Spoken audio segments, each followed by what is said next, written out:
phenomena. Unidentified aerial phenomenon. Who are they? Where are they from?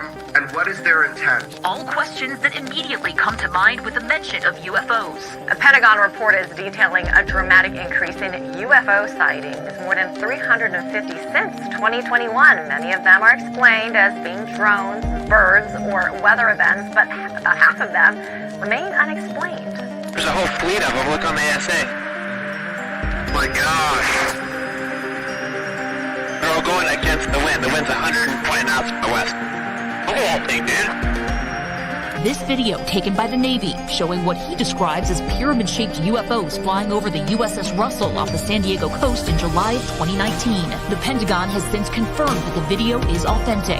Headline edition, July 8, 1947. The Army Air Forces has announced that a flying disc has been found and is now in the possession of the Army. Army officers say the missile, found sometime last week, has been inspected at Roswell, New Mexico, and sent to Wright Field, Ohio, for further inspection. Late this afternoon, a bulletin from New Mexico suggested that the widely publicized mystery of the flying saucers may soon be solved. Army Air Force officers reported that one of the strange discs had been found and inspected sometime last week. Our correspondents in Los Angeles and Chicago have been in contact with Army officials endeavoring to obtain all possible late information. Joe Wilson reports to us now from Chicago. The Army may be getting to the bottom of all this talk about the so-called flying saucers. As a matter of fact, the 509th Atomic Bomb Group headquarters at Roswell, New Mexico, reports that it has received one of the discs which landed on a ranch outside Roswell. The disc landed at a ranch at Corona, New Mexico, and the rancher turned it over to the Air Force. Rancher W.W. Brazil is the man who discovered the saucer. There's footage and records of objects in the skies that we don't know exactly what they are. More people are coming forward with their own sightings. Videos recorded by U.S. Navy personnel have added a new layer of evidence to the current national debate about UFOs. Right at that moment, I saw what looked like 5 lights flying in formation in kind of an inverted check mark.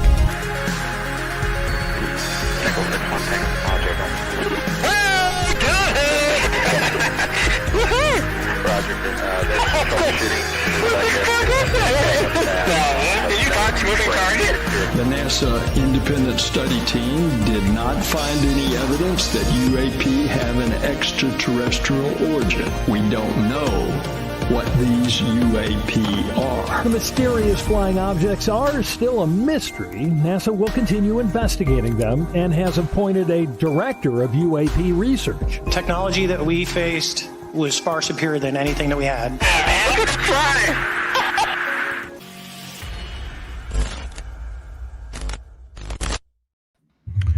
All right, hold on a minute. I'm having a little little thing here. I need to check. 1 second. 1 second here. What is going on today? All right, so Logan, we good? We're good. All right, so y'all give me a all sounds clear in the chat because it's been a while since I live. So therefore there will be 1 or 2 small steps here. But anyway, I need to hear all my truth seekers. Let me know that you guys can hear me. It's going to be a great show tonight. And so put it in the chat. I will check that right now. Let me know all sounds are clear. And okay, Nursing the Paranormal said clear. Logan, give them a test so they can hear you as well. Okay, I'm good. All right, so y'all are listening. Y'all hear Logan as well? Okay, everybody said we can hear. Everybody sounds great. All right, so anyway, it's been a long time, truth seekers, and I just want to welcome each and every one of you tonight. You could have been any other place tonight, but you chose to be right here, right now. And with that being said, I want to thank you.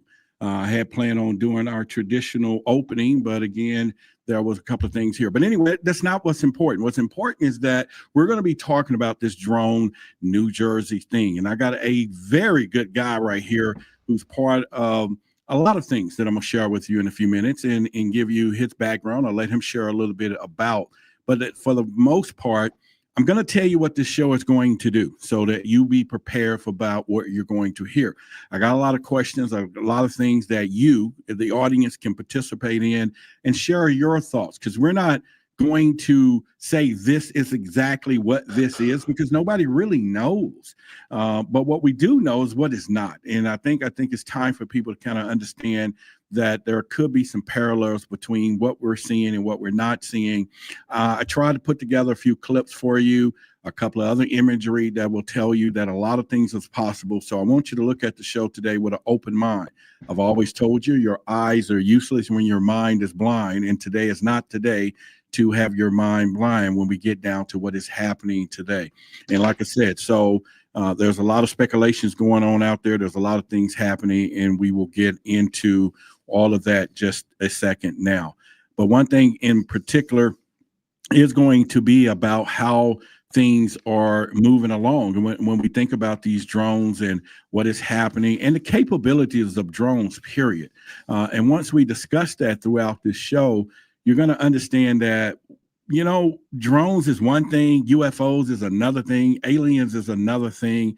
And therefore, you should be particularly not so much, you'll base your own opinion after we talk tonight, but I think you should at least understand that some things you should get really worried about and some things you shouldn't.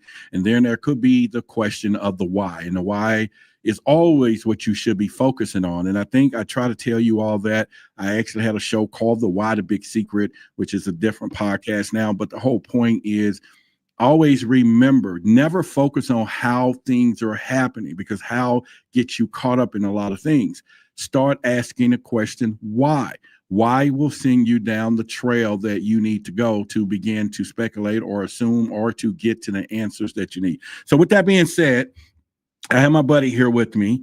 And so first, before I get started, make sure y'all smash that like button, hit things, make sure you get this algorithm going. I have, and if y'all didn't know, I'm gonna put this on the screen for you just a few seconds here so that get you ready. We are now within the next 2 weeks, we're going to be launching Project Black. I've talked about it last year. I've made a big stink about it. It's going to have its own YouTube channel. And so tonight I'll try to put the link up so you can start subscribing and to see the actual videos there. We may do some compilation of some here and there. It's the Black League of Alien Contact Knowledge. And Project Black strictly is, like I've always told people, that I try to, in my community, I wanted to give a place where people can share their experiences. I believe if we use a pie scenario, that within this pie scenario, if you look at ethnic groups and everything else and the reporting in those areas, there is a disproportionately reported areas of phenomena in our particular community.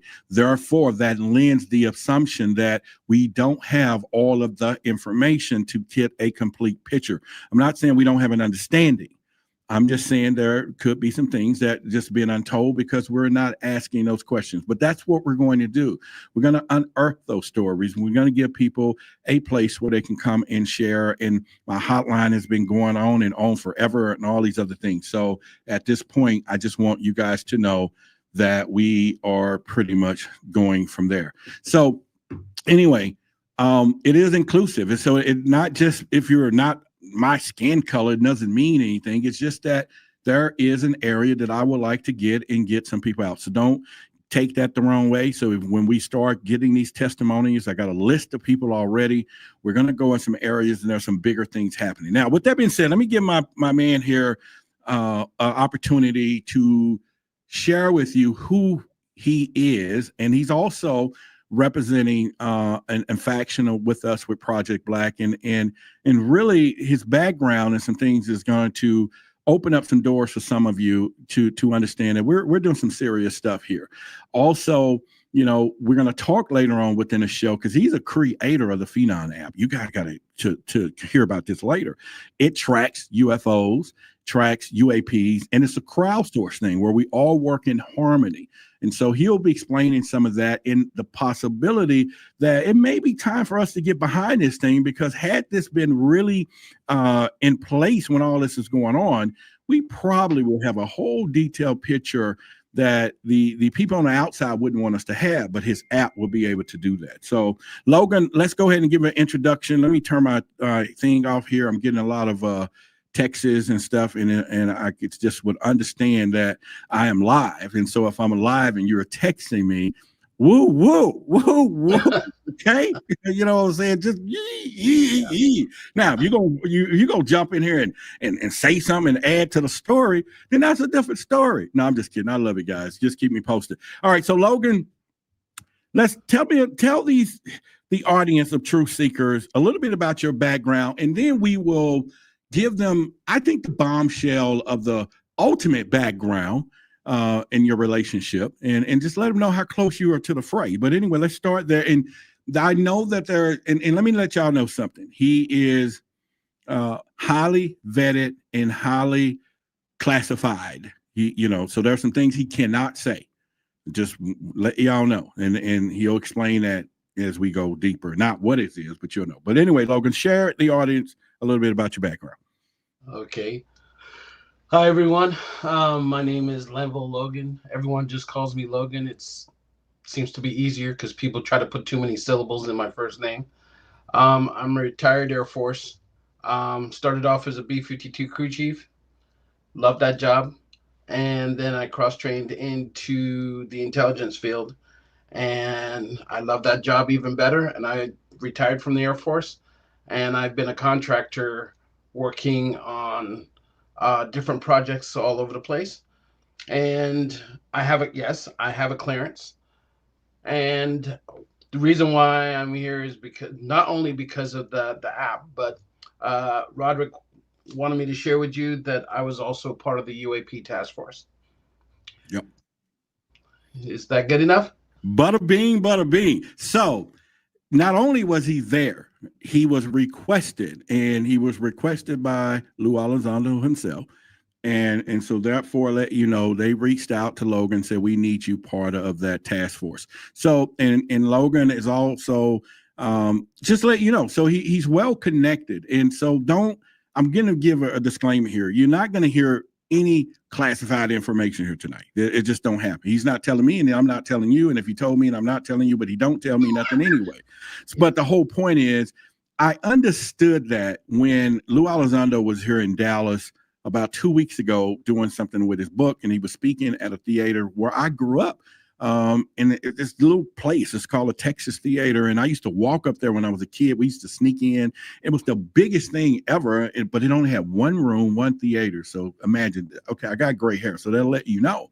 But it just brought back so many memories. But to see him on stage at that place, and me as a kid used to be there. But one of the things that stood out the most is that he said, why do people want me to put my family, everything on the line, just to tell you some information that I can go to jail for because you want to know, but yet you ain't getting them out.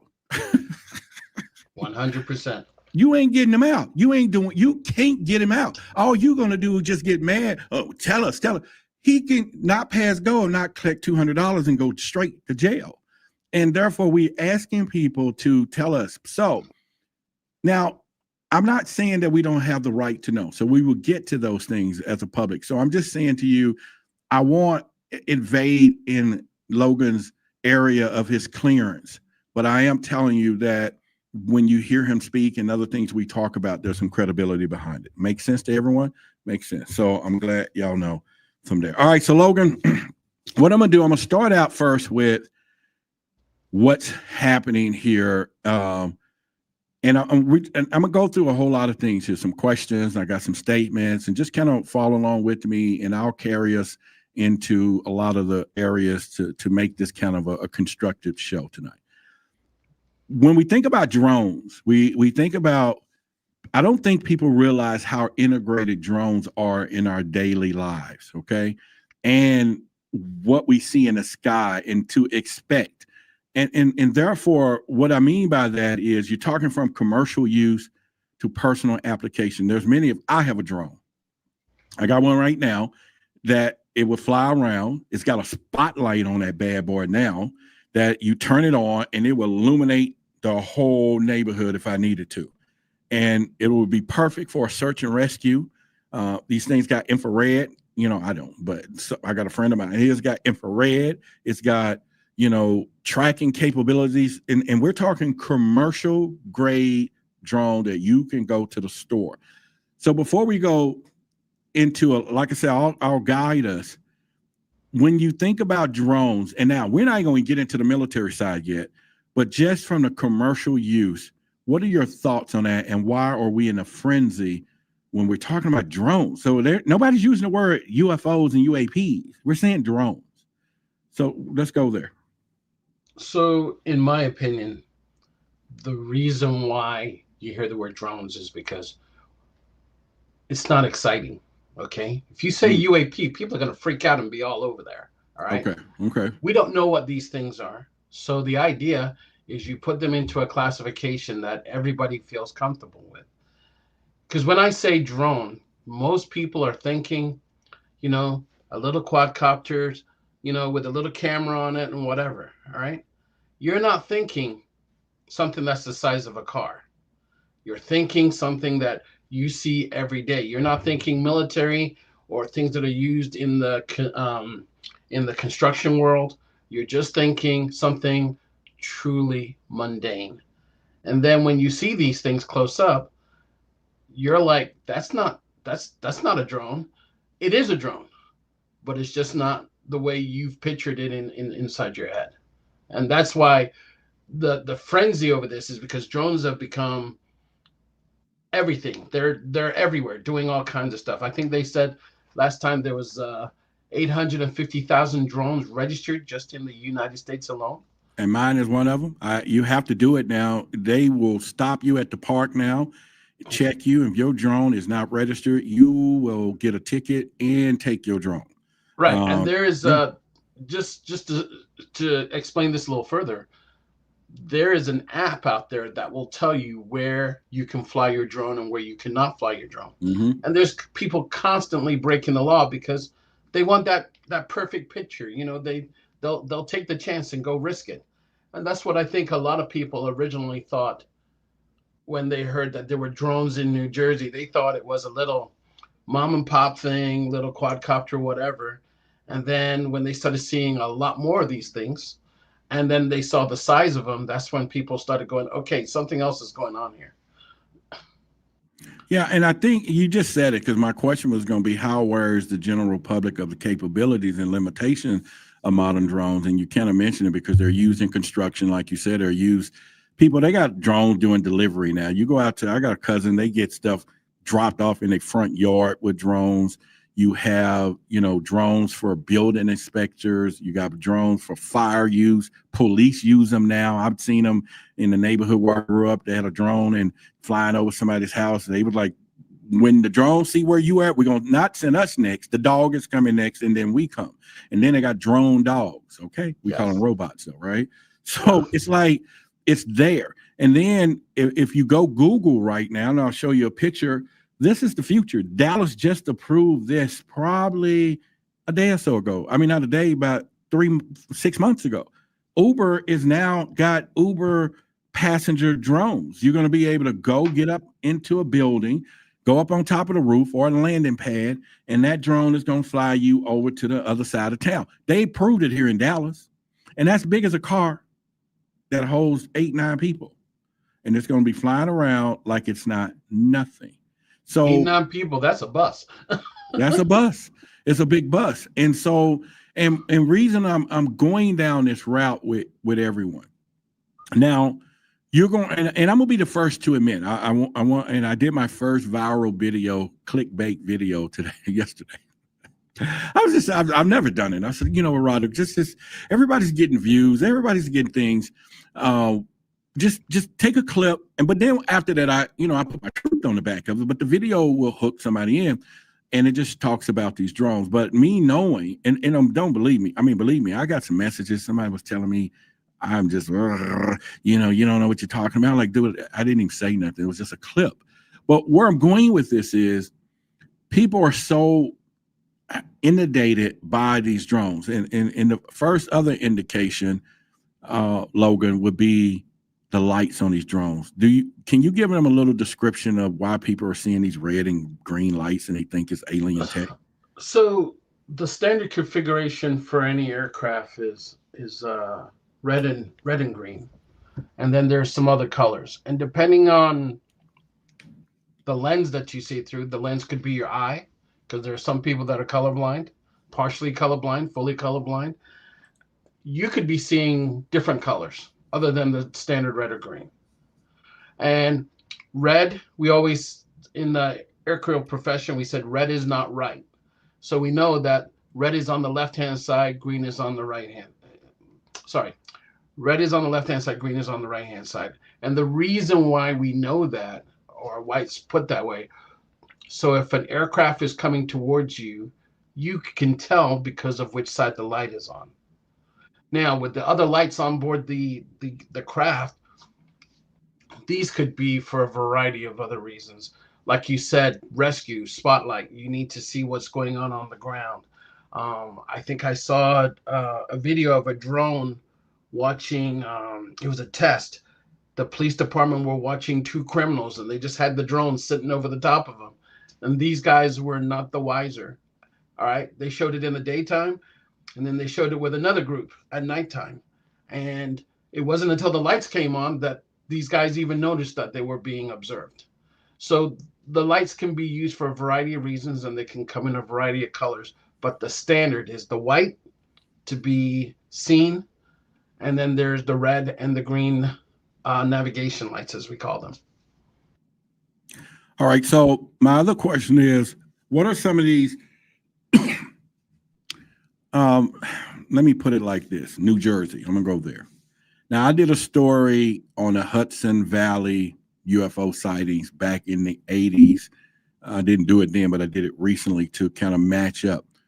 There are UAP drones that people were talking about. They felt that they was watched. There were some anomalies. Now, we would assume at that point that the technology, at least commercial-wise, was not available of what we have in the 1980s and what we see today, 30 years later.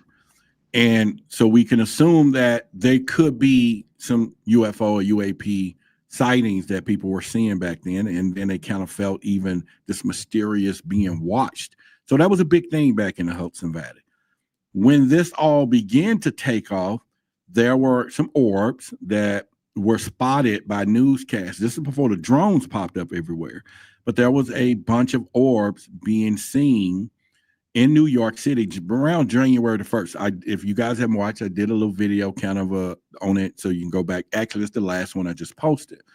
And so now when you think about the correlation between that, and you think about, all right, so now we got these sightings. We're going to do a lot of speculation tonight. So we're not going to say this is that, but I'm going to do a lot of whys and maybes and whatever, and that'll get everybody thought-provoking and you guys are understanding some stuff. So where I'm going with this is, where is it possible that we are seeing a mixture of things happening that, okay, maybe there is a bunch of orbs running around. How can we convolute this thing and get the public off the sense? And let's just swarm everything. Let's just put a bunch of stuff in the sky to cover up what is flying around. What are your thoughts? That could very much be possible. It has been speculated in other groups that I've talked to that the government's doing something.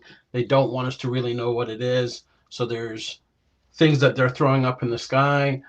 They're coming up with all kinds of excuses. Like the other day, we heard that there was a drone that fell, that came down in a mall parking lot.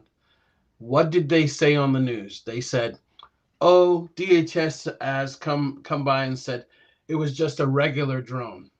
Again, think in your mind, regular drone, small, something that you can maneuver. And then someone on Twitter was like, hey, I'm going by where the drone landed.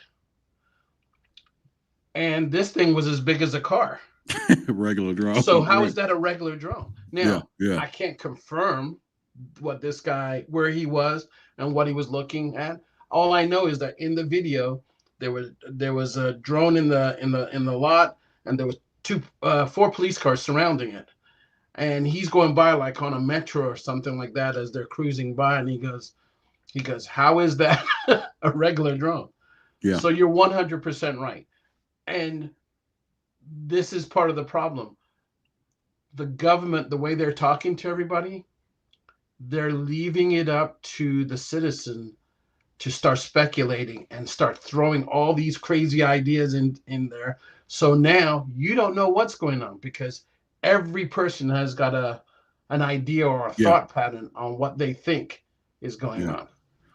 And to take it another another level here. Y'all know we just had an election. And I want you to understand the power of the military industrial complex when it comes down to any of this UFO stuff, because it's important for you to know. So if you say, I'm going to vote for the next president after this one because he said he's going to release UFO information, or believe me, people, this is not how it works. And let me just give you an example that just was shown yesterday. Can you comment on the drones that are flying around New Jersey ports? The government knows what is happening. They know where it came from and where it went. And for some reason, they don't want to comment. Something strange is going on. For some reason, they don't want to tell the people. And they should, because the people are really, I mean, they happen to be over Bedminster. Will you shoot them down?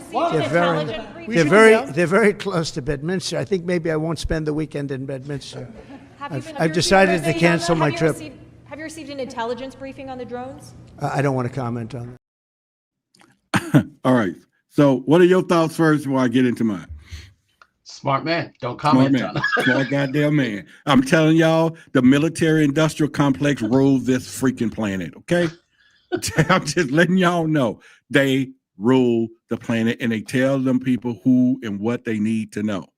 Period. Period. Hero or no hero. So don't think just because somebody is the commander-in-chief that they get some information, but there are some stuff happening that they just don't know about. And I'm not saying that he don't know, but he is not going to be able to say something. But the funny part was, he said Bedminster, that's where he lived. That's where the rich folks. And he said, oh, I'm canceling my trip there. Why? Why would he do that? You know, he's one of the most well-protected persons on the planet. But he going, I ain't going where the drones are. Right. So what are your thoughts about that? Well, I would say he's making the right move until we know what's going on. The thing is that he, as the incoming president, right, he has to be briefed on something. Yes. And if there is something going on, there's a reason why they're saying this is going on and we can't tell anybody until we finish what we're doing. It could be something as crazy that there's a special test going on, but the way they're going about it, in my opinion, they're making the American people look at the government and go, why should we trust you anymore? Yeah. And then they're making it so that the world looks at us and goes, y'all stupid. Y'all stupid. Now, and the best thing about it, Logan, and so let me give y'all some reference points for my researchers and people. And I got a lot of videos I'm going to show you tonight, y'all. I got a couple of them that are researching Nicole sent to me from her aunt that they was flying over her house. I'll be showing those tonight. I probably got 10 or 15 different clips. So we got a lot of clips before we get out of here in a little while. So, but here's the deal. One of the things that you can Google, which let you know there's a problem, DJI, who is one of the #1 drone manufacturers, there has been a issue that they're having with the government about, and they come out of China, so that our drones do, that those things have so much technology and they can geo map our whole environment and see everything somehow linked when everybody's using them. Go Google it now. That I think they're not making anymore. They're not allowing any more of those drones to be sold starting this year or next year. So because the technology is advancing, and they may be a new manufacturer and maybe they've changed it, but it definitely was the case a few weeks ago or was being voted in or whatever. Now you got the issue with TikTok and all of this stuff and, monitoring our sensitive people. See, we could be in another type of technological, invasion, and not alien invasion, but, information, because everything, data is the new gold. And I'm going to just put that to the sidebar there. Another part is, Logan, these drones has been sighted predominantly during nighttime hours, often in suburban neighborhoods and near sensitive facilities. Your thoughts? Well, yeah. And that's why there's all the speculation, because we know that they've always been seen, or let me take a step back. UAP have always been seen by what we consider sensitive facilities. Yeah. The fact that these drones are also seen around this again, whether it's a UAP or a truly legitimate drone, they're being called drones. All right. So it's not going to excite anyone. It's just a drone, There you go. There you go. Yeah. It's just a drone. So it all depends on what they're doing, how they're doing it, when they're doing it, and whether or not they're following the guidelines. If they're flying in restricted airspace, okay, now you got a problem. But if you listen, I think it was to John Kirby, the guy at the White House, he said a lot of these are manned vehicles. Well, manned, like somebody's in them? Yeah. Oh. And if they're manned, you would think the FAA would call them up on the radio and go, "What you doing? Come on back down. We got some people want to talk to you." We got some people want to talk to you because they got their own jurisdiction, baby, and the skies is theirs. Thank you. So when he says that, you're looking at him going, that doesn't make sense. It's not passing the muster test, okay? Because they're saying things that normally they would say, and the American people would just sit there and go, "Okay, yeah, okay." But now in this new era where we're seeing some of the mistakes that the government is making, you got to question everything. And when you question everything, you'll notice that there's just some things that they say that do not make sense. Hence why you've got congressmen and assemblymen and mayors all going, just give us something we can work with. Don't just tell us there's no threat, because if there's no threat and we get used to this and it turns into a threat, our constituents are going to look at us and say, "You told us there was no threat." Yeah. Yeah. Well, I got some more clips. Let me see one to speak about that. Here's one in particular here. What does the FBI know where these drones are from? And going forward, are we going to give local and state law enforcement the tools they need to be able to monitor, right? Because let's assume that drone activity will continue as it has, and say there'll be more drones here and around the country. Local law enforcement right now doesn't have all the tools they need to both identify the drones and then, if they need to take them out of the air. There does not appear to be any imminent threat to public safety or to our national security. But I do think everybody has a right to know. Now, what's really challenging is we have all these three-letter organizations: FBI, CIA, maybe, the swimming ducks, the Navy SEALs. Everybody's claiming we know nothing, and everybody's saying we can't just shoot them down. Now, where I'm going with this is, if it was hypothetically a foreign adversary, I don't think I have the time to be sitting here where they're trying to play politics, going, who's on first? Somebody shoot it down. You get, that's what they did with that balloon thing, right? Yeah. They knew it's tracking us and it's following the whole United States coastline. Now, I know it's pretty big. You can't shoot something like that down in public safety. Right. But that goes to show you the compartmentalize of our organization. Nobody talks to each other. You know what I mean? Yes.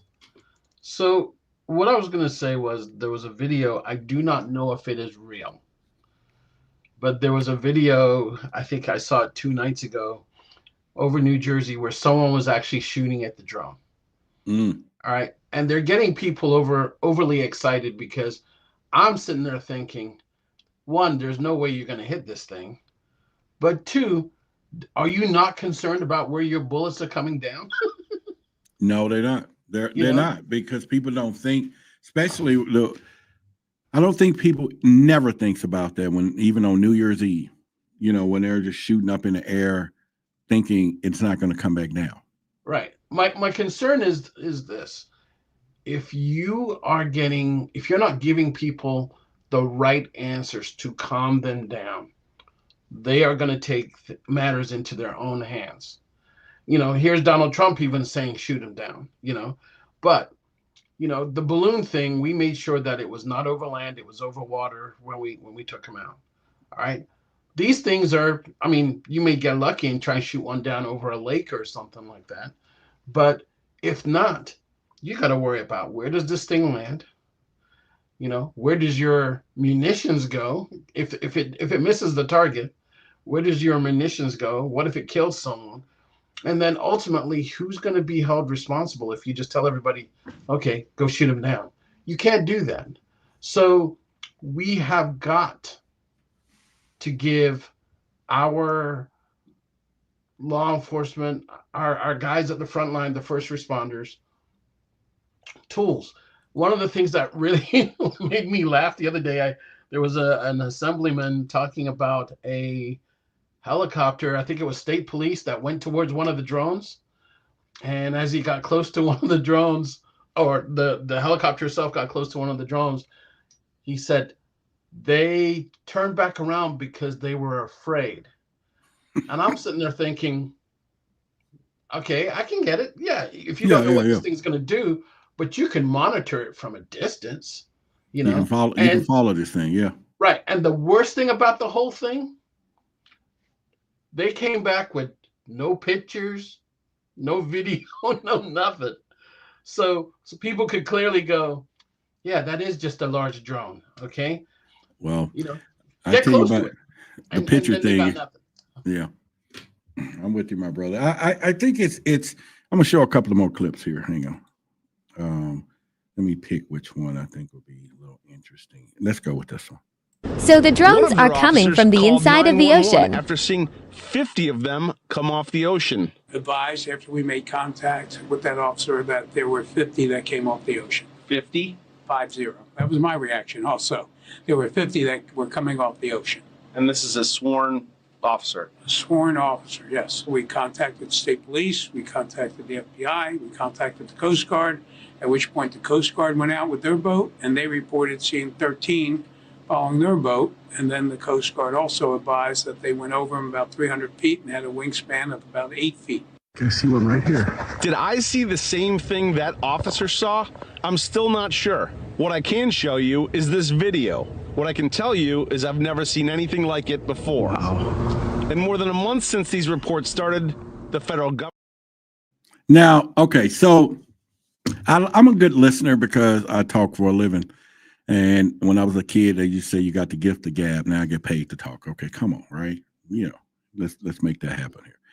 The other part about this is that police guy was being really specific in his term that they coming off the water. People reporting they're coming out of the water.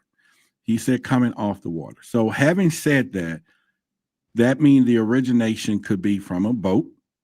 It could be, but I also saw some drones that they now have that can go underwater, and then when it hits up, it float, and then it can come up out of the water. So meaning they could be launched anywhere now. But now let's talk about UAPs. I've always hold on just for a second. The only thing I want to say is, from a speculation point of view, I've had people tell me, what if they're subs and the subs come up and they open up and they launch all these things out? And I was like, okay, because they can do a ballistic missile that way. Yeah, you know, so people are gonna use their imagination to fill in all the gaps unless someone gives them something tangible they can use that makes sense to them. That's all I wanted to say. Okay, well, no, what you said is good, because now, once again, for all of you, if you're new here, Logan is our guest, but he also shares some stories, some things that we're going to be talking about in a little bit here as well. But also, once again, and let me just reiterate, we're going to be popping out Project Black starting at the first of the year, where you're going to hear a lot of testimonies and stories. We're going to be doing live events and stuff here in Dallas. I have a couple of people that are looking for venues and things already. So we're going to be really popping this out. Just let you know, Logan was formerly with ATIP. Okay, if y'all heard about that. So Lou Elizondo himself handpicked him to be part of that program. And so therefore, you know, he's also a friend of mine as well. We talk all the time, but he's also it's going to help us give the credibility that we need as we launch what we do out here. and just let you know that we are involved, not just as a community, but people, man. We're really connected. And Ryan Graves, I've talked with him, a lot of people, man, that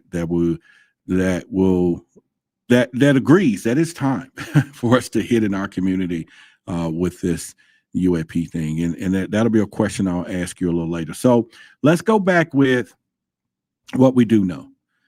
We do know that UAPs are seen to come out of water all the time. In fact, when I was with MUFON, 90% of UFO sightings was from water. Great Lakes of Michigan, California coastline, and then Florida coastline as well.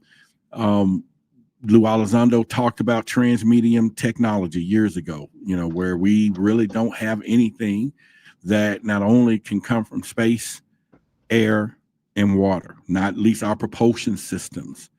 But now when we're thinking about this and people trying to make it almost extraterrestrial, we're talking about drones. And UAPs are not known to say we're going to put a red and green light just to make sure we blend in.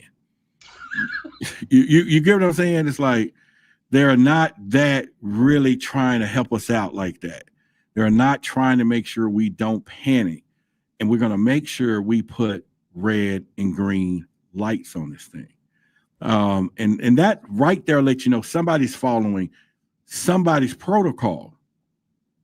Now, if you want to know about an organized attempt of drones and people spotting thousands of them, and is that something? How many of you watched the presidential nomination of Biden and Harris ticket when at the end? Now, having said that, let me give you all a video, and I'm only saying this to say there are some things happening. I'm not trying to do that, but I don't want everybody to panic to a point where we don't.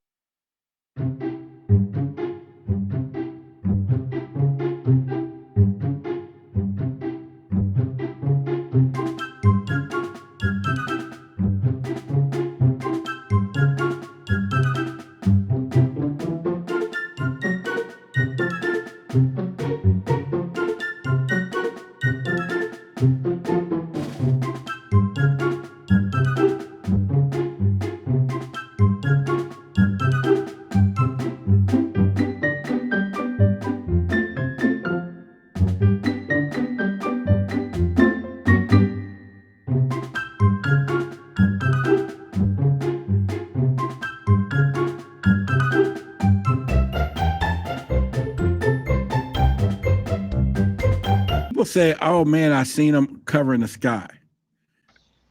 They're now using drones for air shows, all of these things, and they can synchronize these things just as much as a synchronized swimmer. And these things fly so precise that they're not crashing into each other. They're moving by computer, by the movement, making images, changing directions, colors. So it's not a problem for whoever. Now, they did that in the football field because they were working for an event. That is not a small feat for the military to say, we're going to send up 5,000 of these things on Monday and make them all move in coordination by AI. Is that possible? Yeah, it's possible. There's an unclassified video where they launch, I think it was over China Lake, where they launched a swarm of drones out of an F-18. And they had to maneuver. They were self-maneuvering. They knew their spatial distance and everything from each other. And they gave them a mission that they needed to do. And if I remember correctly, they were successful. There you go. I mean, because like the first drone I bought years ago, I crashed it right up into a thing, and now you can't crash them. They have sensors on the front, the back, the bottom, the sides. They can track you. You can sit there and on your phone and put a circle around you and start walking. The drone will just follow you. These things understand everything, landscape, topography. They know. So I only wanted to set that up for everyone. Then we'll now go into what I call my conspiracy side of stuff. Okay. Because I wanted you to know that there is something happening that we don't know, that we need to know that's going on, plain and simple. These drones are up here, and why are they there? Now, Logan, I'm going to throw something at you that crossed my desk a couple of days ago. I'm sure if you heard about it, you can just kind of throw the possibility. There are circling the wagon saying there was some dirty bomb that came into that area, and people are talking about the sensors and what they're searching for, and they're looking for this thing quite naturally. Now, I would think that would probably be now, because there's also photographs and like I said, I'll show a couple of more clips here. There are military aircraft flying in tandem in these skies as well. Apache helicopters, I think, and jets. It's like they're searching for something, or scanning, practicing an exercise. And what's so bad about it is the net is widening. Now the close related states to New Jersey area are now starting to see drones. It's like they're looking for something. What are your thoughts on that? So if they were going after something that was like a loose nuke or something, yeah, I could see it, but I would say that it's highly improbable. Okay. One, whoever's leaking that stuff out and putting, it's like the guy, the congressman that came out and said, there's an Iranian mothership out there, in the ocean. There's nothing to back up anything that there's a loose nuke or something else out there.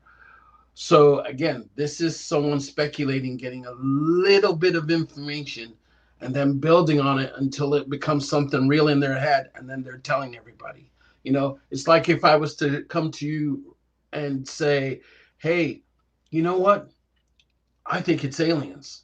And by the time you and I have a conversation and you go to the next person, you're going to go, Logan didn't think it's aliens. He said it was aliens. He said it was, yeah. And then it starts spreading because it's new information. It's information that we weren't expecting. It's exciting. And now we got to deal with it. So you got to control the information. Again, do I think it's this? Highly improbable.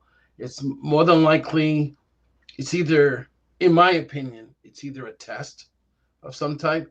But even then, if it's a test, they don't have to tell us what they're doing. They just have to say there's a test going on. But they're not even doing that, okay? They're leaving it up to people's imagination, and they're giving us answers that we can clearly understand that that's not the case, which is making us speculate even more. So I don't mind speculating and going down those holes and stuff like that. But at the end of the day, when people just out of the blue come to me and go, what do you think it is? There's not enough information. That's all I can leave you with. Well, okay, so let's go this route. You, like I say, you work with ATIP. Who would oversee? Not oversee. Who would override this? I mean, so now we have supposedly organizations in place, Arrow, or all these other stuff. But would you guys have gotten a report on something like this and said, "Hey, nothing to see here, folks"? You know what I'm saying? Well, Arrow has gotten reports on this. Let me correct everybody. You're not wrong, but you're not right. But I wasn't part of ATIP. I was part of the UAP Task Force, which came after. Okay. All right. And then Arrow came after that. Okay. And, Gotcha. Between Jay Stratton and Lou Elizondo, they're the ones that invited me in. Okay. Now, when something unusual is up in the air, the first thing they're going to have to do is figure out what it is and what it isn't. Okay. All right. So if it's not fitting the criteria of an airplane, okay, now you got a little bit of our interest. If it's not fitting the criteria of an airplane that we know of, okay, now you've got more of our interest. Okay. And now we're going to start using the tools, sensors, AI, whatever we need to start trying to put whatever this thing is into a box so that we can figure out what it is. So I think Senator Gillibrand today even said that, I believe she's the senator from one of the senators from New York. She said that they want Arrow and others to have the proper tools so that when these things pop up, if it's an aircraft of some type, they have the ability to discern what it really is. Is it a conventional aircraft? Is it an unconventional aircraft? Is it a drone? Is it an unconventional drone? And then, is it something else? And then once that's broken down, if it's a conventional aircraft, that goes to the regular Air Force or to the regular authorities. If it's something unusual that shouldn't be flying, that might go to the regular military and to law enforcement. But if it's deemed to be something like a UAP, that would be Aero's responsibility. And now they're going to have to do their full-blown investigation, get everything together, and provide a report back to Congress. Yeah. All right. If you're a moderator, make sure you guys are monitoring the chat. I haven't been paying attention, but we got a couple of things that needs to be dealt with. So why don't y'all scroll through there, my mods. If you got a wrench by your name, you are a mod. If not, we will be live streaming soon, and I will probably add some more mods, some more trusted people. But anyway, y'all scan through there. There's a couple of them. One in particular needs to, they're vetting, but that's not something we need to be worried about.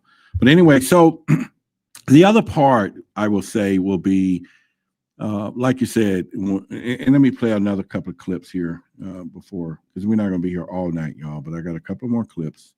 And let's see. This one in particular was sent by, I know I put her videos in here. Oh my God. Okay, here's one. This was sent by our researcher, and this was what her aunt saw over her house.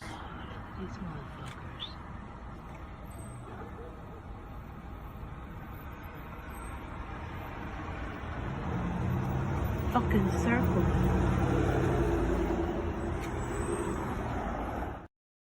Okay, so in this case, now from distance, you can tell that was probably a pretty large item, but the flashing lights and all that at night, I would just tell people it's all indicators that this is something commercial, I would say. But the other part of this, I have tried to fly my drone at night, and you can't see nothing, not from a commercial camera.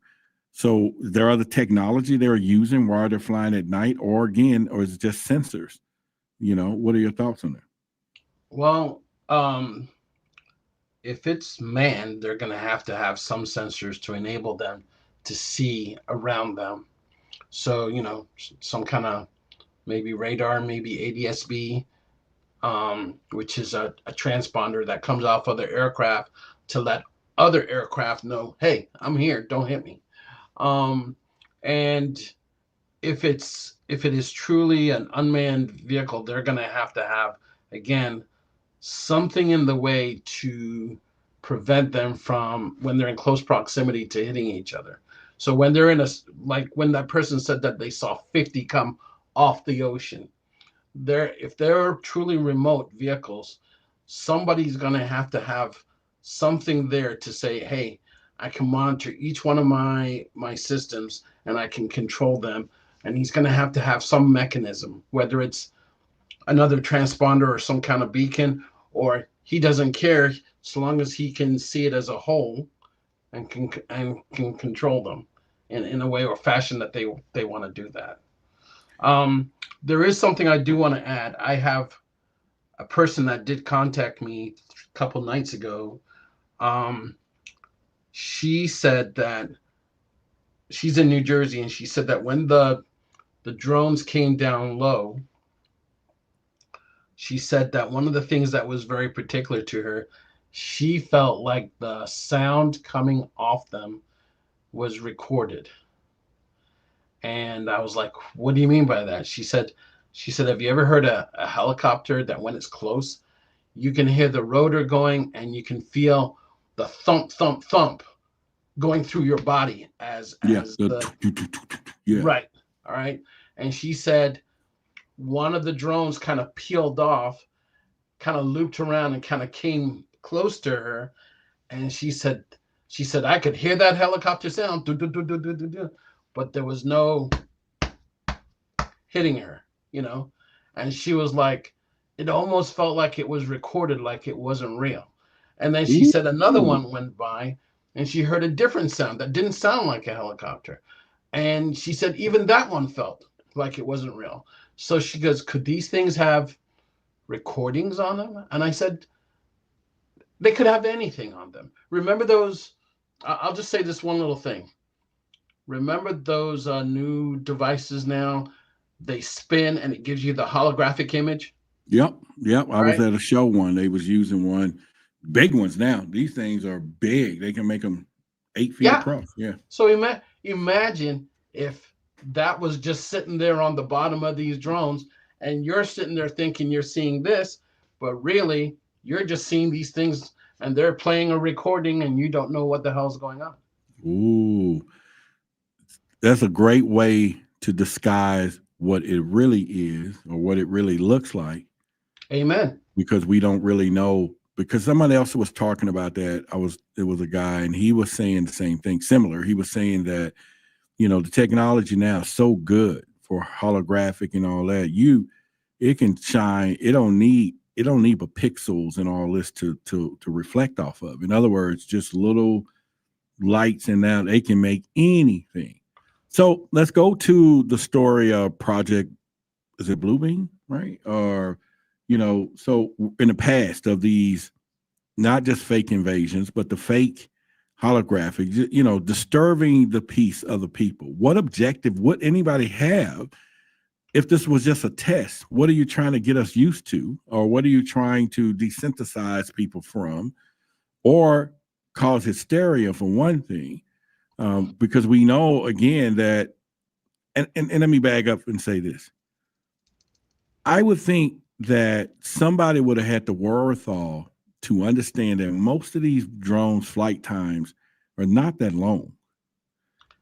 So we can probably track them back. Now, I know we have military predators and all that can be flying for days up there, you know.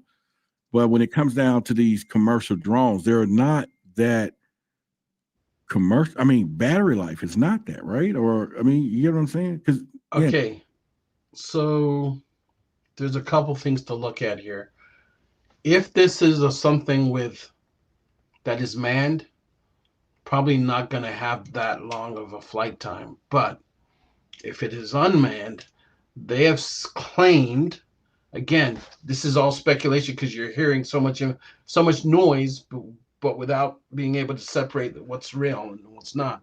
Some of these things have supposed to have been flying around individuals for 6-7 hours at a time. Ooh. All right. Okay. All right. So that can come from anywhere. It could come from ocean, you know, ocean, Coast Guard, military ship, and they come right on in. Yeah. Yeah. So imagine this. You got your Coast Guard saying, I just saw 50 come out of the water. You don't know how big they are because he didn't give that. He just said 50 drones. Okay. Now, if they're going to come out, they got to come inland. So if they're within the 12, the international boundary for the U.S., they got to be on the outside, because if they're on the inside, you know, if this is a foreign country, if last time I checked, and I could be wrong, but last time I checked, a foreign country doing something like, let's say it was China or Russia, that would be an act of war. Absolutely. Scaring our public, all that other stuff. Absolutely. Yeah. Right? So we move that off the board. And what you do is you sit there and you slowly take everything off the board and you see what you're left with. And if you're talking something that can do 6-7 hours, that means they come in, they can zip all around and leave at just at the right time. They can't be, are they showing up on ADS-B? Or is it just visual? ADS-B is what? ADS-B is a transponder that most large aircraft have so that they don't hit each other. Okay. It's just a thing that says, hey, I'm American Airlines flying from New York City to San Francisco. Here's my altitude. Here's my airspeed. And the FAA gets it, but every other aircraft around you gets it. So that it's not a transponder or nothing, right? No? Yeah. It's just something that transmits and receives and lets everybody know I'm out there.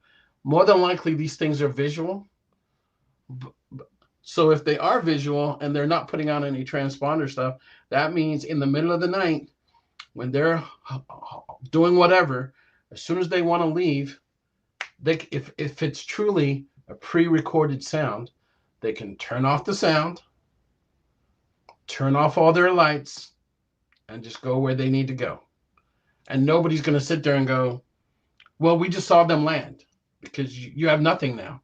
You're basing everything that we see, we're basing it on the noise, and we're basing it on the lights that are coming off this thing. Yeah. So if they turn them off, how's the FAA or anybody else going to know where they are? Unless they hit something because they can't see it. Okay. From your expert opinion, and if you can say, who on this freaking planet, organization, got the power that can have law enforcement saying, we don't know what to do. We can't do anything. Other people saying, we don't know what it is, but can pull off something like that. I guess you can't just say, because I know there's some nefarious organizations out there. But the other part is, there's got to be somebody that's accountable that know what's happening, but yet the FAA is the people. They're the ones controlling the airspace. They supposed to know. Now, the fact these drones are not flying, which people are not paying attention to, they're not flying commercial airline height. They're not. They're smart enough to know we're not up there, because they can mess up a jet or something, right? Yeah. They're flying so low. Now, I did get a footage. Let me play this first, and then we'll continue that. Here's the footage.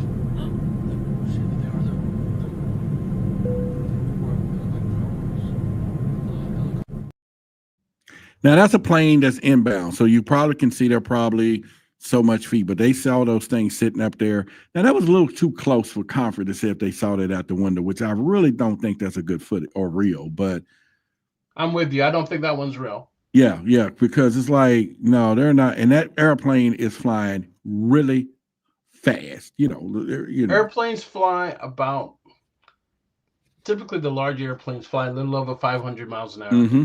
All right. And they typically, I guess if they really need to, they go up to like 40,000 feet, but they're usually between 30,000 or 40,000, especially if they're going long distance. The thing is this, and I really want everybody to understand this. The FAA is not a law enforcement agency. No. They are safety and navigation.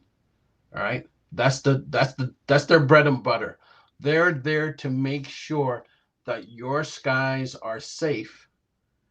So but they're not policing the skies, what you're saying? They don't police, they monitor. Okay. Okay. Right? If it's remember, you got like air marshals, that if something's on board the airplane, you will never know if there's an air marshal sitting next to you. Okay. And if there's something that they maybe think someone is a high suspect, they may put him on there and say, just in case, or something like that. Okay. But the FAA is not. They defer to either the DOD or the DHS. And under DHS, you've got Customs, Coast Guard, and others. And under the DOD, it's protection of the airspace. So what you've got is, if there's something that is approaching the United States, the Air Force is going to launch fighters, F-15s, F-22s, whatever. Right. But I don't know, because it's been a while since I've done any of this, what happens if the thing comes out, it comes from within the U.S.? Who has that authority? You now, that's where I was trying to allude to, and without even thinking how to put it out there. That's why I was going with who could do that? Who has the balls to say that, we're going to bring this within. And now everybody's scrambling like, damn, this never happened before. What the hell? What do we all do? We have no protocol for anonymous drones flying everywhere. It could be a multinational corporation, or it could be, we can't stop them either. There's no laws being broken. You get what I'm saying? And everybody's panicking like, we can't shoot it down. Oh, shit. Now it's like, it's almost though these foreign national people are saying, oh, We got a hole in the system here. Hey, won't y'all send some drones over there too? They ain't gonna know if it's ours or theirs or whoever. This is a perfect opportunity. Bring them out the water. Hint. You know what I'm saying? Yeah. We got some subs that can get close to New Jersey undetected, and then send our stuff out the water too. We might be able to get in on the action too. Yeah, there's two sides of it. There's the bad guy who whatever these drones are. Right.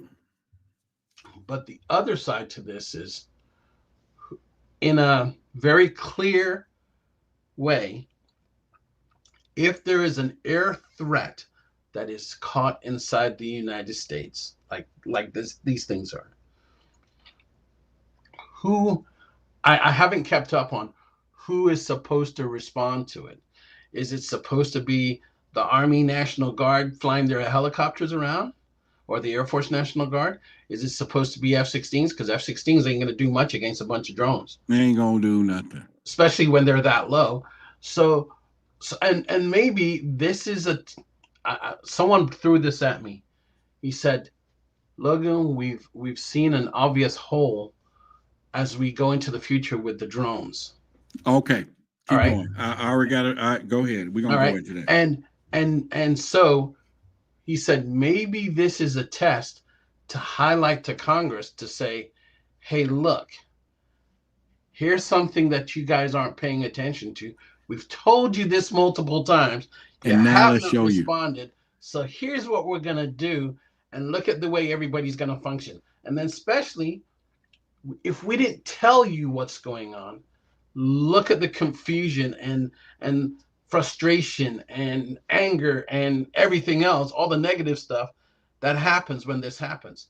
So now after all this happens, someone comes up and says, here, Congress, you want to sign this new rule so we can take care of this problem? You read my mind, Logan. You're reading my mind, because when I find out that my drone that I had at my house, if it's under 2 pounds, anything over, because I have a DJI Mavic Mini, Mavic Pro 2 or something. And when I found out that I got to register this thing with the FAA, they needed to know everything, who owned it, and blah, blah, blah. And then when you finish, you got to put a serial number on the drone. Like, what for? You ain't never know. But no, if they ever bring it down or something, they know who it supposedly belonged to. And if they catch you out there without the serial number, oh, we got a problem now. It's almost like they're moving in some steps in, not only first, and this just happened this past year, y'all, and it's just $5 to register, but they want to know who owns these drones, right? And they're like, we need to figure this out. It's almost like, and they already had a problem with DJI in China saying they're tracking everything over here with these drones, but they couldn't put a commercial restriction on these things, right? This will be the perfect application to stir up enough stir that now when they finish, they can go to congressional saying, we now need new drone laws, very strict now, because of what you just saw, the capabilities of here and what we see. And, you know, now, of course, everybody ain't driving a drone the size of a fucking bus, though. Mine's not. And if it was, I'm going to save some gas, because I know it can move my big ass somewhere. You get what I'm saying? Yep. You know what I'm saying? I'm gonna strap it on, baby. You know what I'm saying? I've always wished I can fly. You know what I'm saying? Even when I was a kid, I'm jumping G-Force. I don't know if y'all remember that. G-Force, put the little wing cape on there like I got wing. You know, I jump off the chair, G-Force, you know, when I was little. You know what I'm saying? Yeah. And if I got an opportunity, we gonna go. But I'm just using that for example to say, because I think everything that happens that we see is a test for something. And why not? Because people, if it was aliens and they was trying to hide, you do not show yourself up in, well, they did. Okay, I will say that New Jersey. Now, when we saw the ones back in the day, the orbs and all that, and the orbs we saw back in January, I think that because at that time, the military said that they could not pick up the movement of those drones, even though the people visually saw them orbs moving, but our radar systems didn't see them. So I'll explain that. So what there is if you know that certain things move at a certain speed, let's say aircraft. Okay. aircraft need to be at a certain speed to get up in the air. All right. Okay. And aircraft can only go but so fast, or at least the majority of them. All right. Okay. You're going to calibrate your radar to say from this point to this point, only pay attention to those. So when something is moving slower, your radar is going to see it as an anomaly and go, throw that data in the trash. Okay. Right. Your radar is going to say, hey, that one's moving way fast.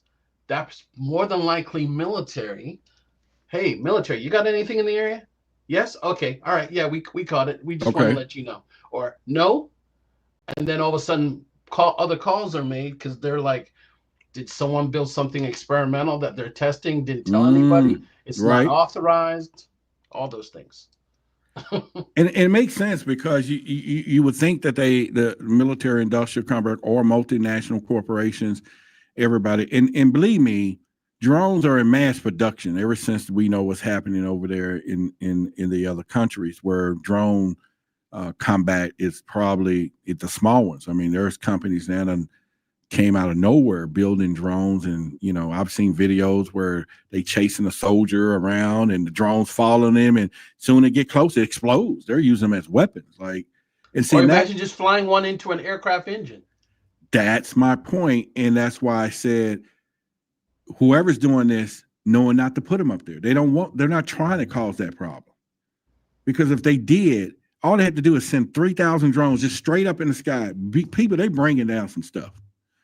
They don't even have to try to calculate. They're going to, at any given point, we probably got planes all over the place. Okay.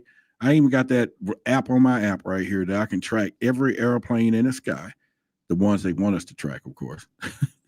And that's ADSB. That's what I'm talking about. That is like Plane Finder or something like that. Yeah. It's ADSB telling you, it's the airplane itself telling you where it's at. I mean, if y'all can see that on my app, I'm going to try to, they probably can't, but all these little yellow dots, I can watch any plane in the country at any time. If you said you're on a flight and I want to, for you ladies and women that want to track your men, he says he don't flight such and such, you put that bad boy in this app, it's going to show you the plane. It's going to show you him flying, the route, everywhere he is at that military moment. And you say, oh, shit, I need to get in my car and drive 300 miles an hour and get there before he lands. You know what I'm saying? And confront. It's going to give you the flight path, the height, how high it's up as it's coming down, the speed of every airplane in the sky. And we all have access to this, right? But we can't see all the drones up there, though.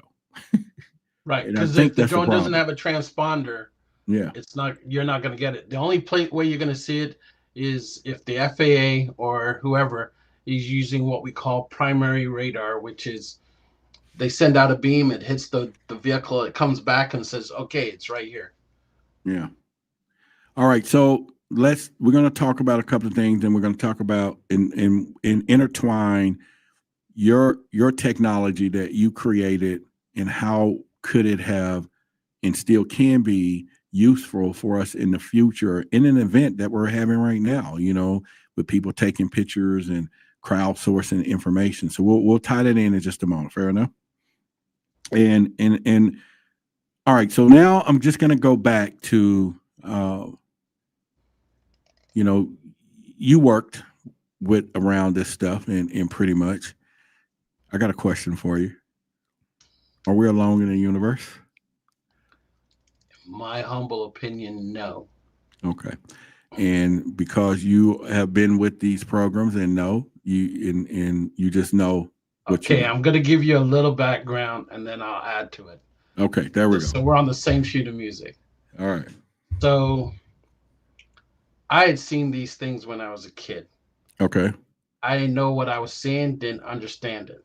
Okay. Someone had asked me and they said, what are you going to do when you grow up? And I said, I'd like to figure out what these things are.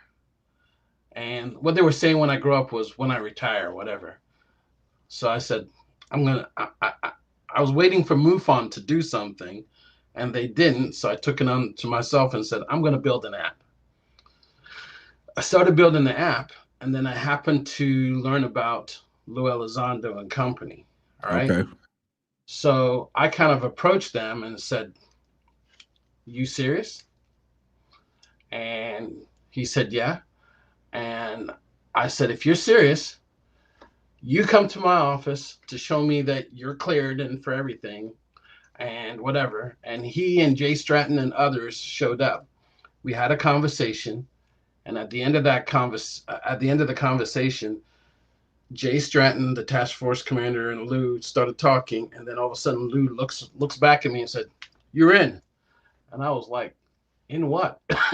Oh shit. Yeah. You know what I'm saying? Like, what am I in now? Yeah. And they said the task force, and I was like, "You guys are gonna have to clear that with my bosses and everything." However, my frustration was there was still that stigma from the military. Okay. About, I mean, I remember walking down a hallway, and there were several guys that kept looking at me from the side, and I was like, "What? My fly's down? Something's up. These guys are checking me out. What's going on?" And then they said, "Are you Logan? Are you the one working some of this weird stuff?" "What weird stuff?" "You know, the stuff flying around." I was like, "Yeah." They said, "Can we talk to you?" So I was like, "Yeah, come back to my office."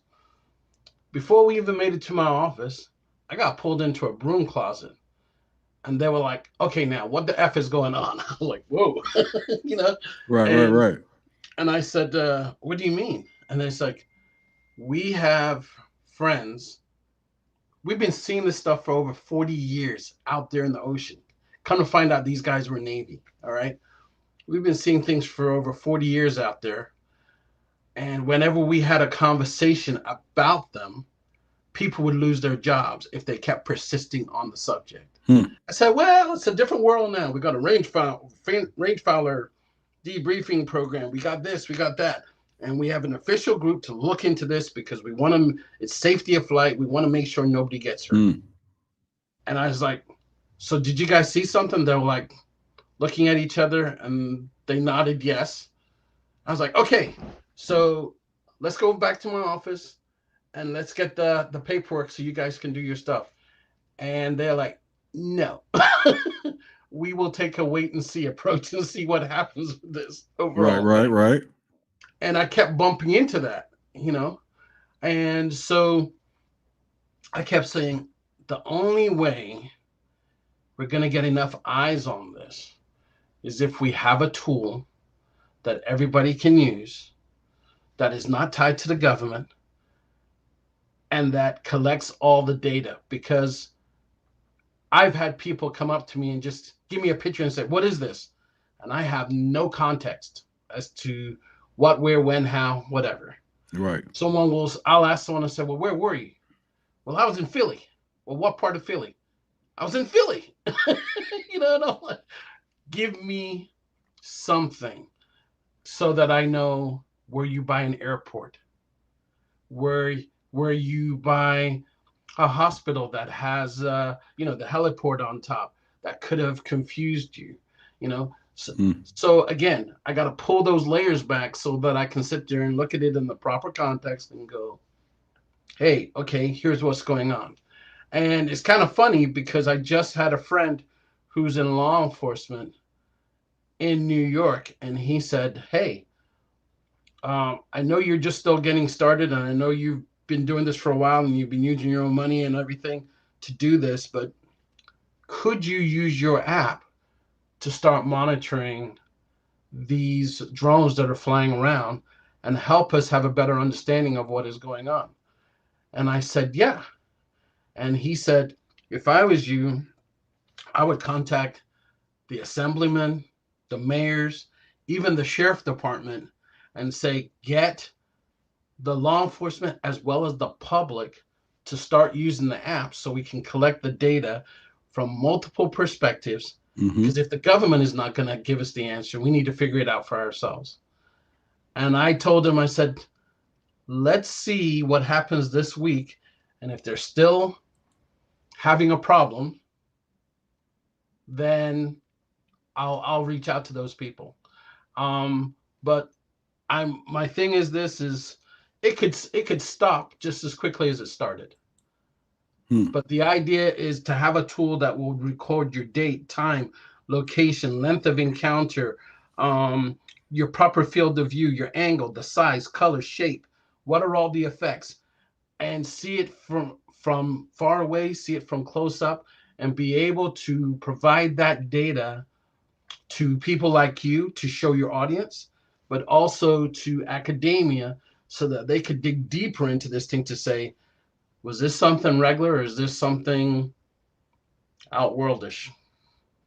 You know, because I'm not. Yes, I'm going to do a plug here. James Fox did a movie. I'm in it. It's called The Program, and that's the one thing I said. The thing I want to know is, are they friend and foe or foe? And is it real? I know it's real, but I'd like some extra confirmation to know what it is that I've seen, how I saw it. The thing that I saw as a kid, no kidding, Roderick, it looked like an iron. Okay? The whole I didn't say this originally. I'm originally from England. I was born and raised in Nottingham, England. And when I was about 10, 11 years old, me and a friend were just throwing a ball, and we looked up, and there was this thing. The whole bottom part was red. The top part was grayish, and it just sat there in the sky, not making any noise. And then all of a sudden, I heard these jets coming. 2 F-4 jets came, and this thing just took off, and the jets were still cruising after it. And I was like, tried to tell my mom, and she was like, you know, hey, you're watching too much science fiction and whatever. So I blew it off. And then later on, I started reading stories and seeing other things. And then again, so for me to end up in the task force, I felt kind of blessed because both Jay Stratton and Lou Elizondo and company, they saw enough in me to say, you kind of have an idea of what's going on. Come join us in this effort. So I felt like I came full circle. Yeah. And that's why, you know, I'm talking to you now. I got the app, but the idea is to start getting the app out there and get enough users to help me identify problems that I can fix so I can make it better so that we as a whole can figure out what's really going on.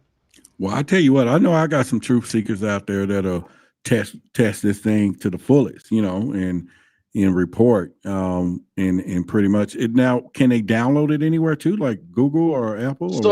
So right now, the way I've set it up is there's an iOS version. I just today got the Google version back online because I screwed something up and Google was like, bad boy. But the reason why it doesn't just go everywhere, it goes directly from the app to a server that I get to review. Why? Because I want chain of custody and I don't want anybody to tamper with it.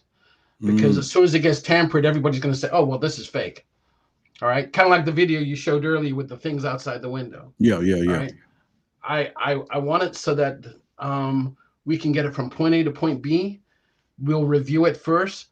Now, if you're using the app, and let's say you've got a team, you're truth seekers, all right?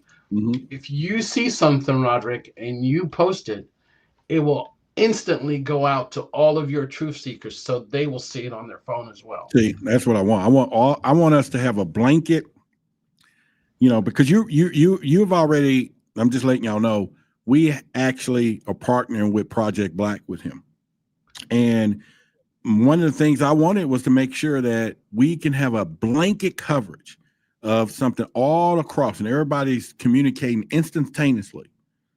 And we can almost really catch one that came up in Dallas and then it goes all the way to Florida, and we can be like, that's the same one. We can tip and cue and let everybody know. Yeah.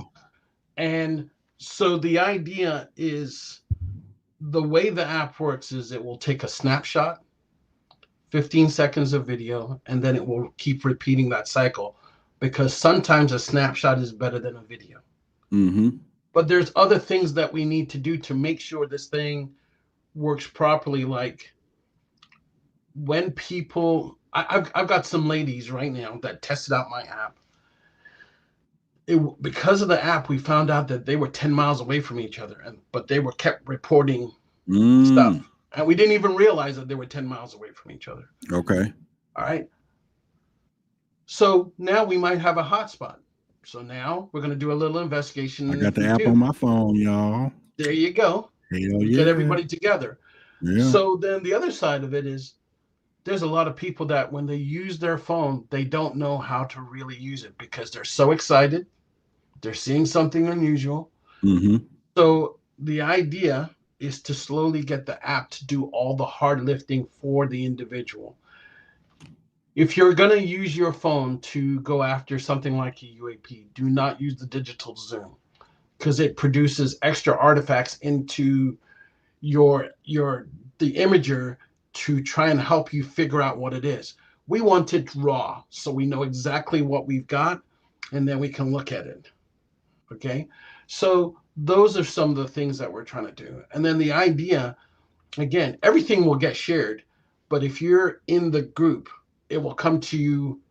It doesn't matter if the video was, if something was seen in Africa, you here in the US it will show up on your screen and you will see what the other people saw. Because what we also want is someone to say, that's the same thing I saw 2 days ago.